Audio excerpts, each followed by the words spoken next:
Bir xəstə gəlib, 42 yaşında qadın xəstədir. Şikayət yerinə baxıram, yazıblar ki, başında ağrı kista deyilib, təzyiqi ara sıra olur.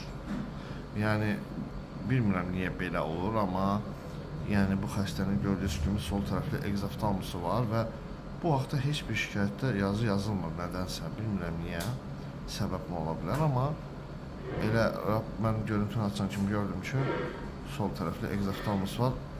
Burada interzigomatik xətt var.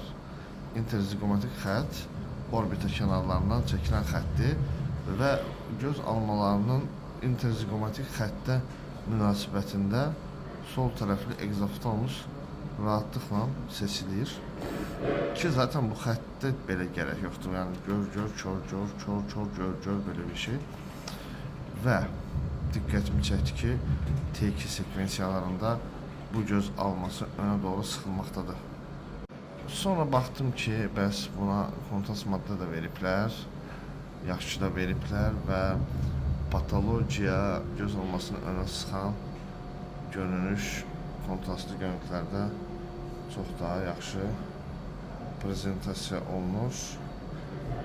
Gördüyünüz kimi kontrast maddə verildikdən sonra əsas sümüyünün sol yarımını çevrələyən, homogen boyanan, yerləşdiyi səviyyədə intrakranial orta kəllə çıxırında dural tail əlamətinə səbəb olmuş bir meningioma ilə qarşı-qarşıyayıq.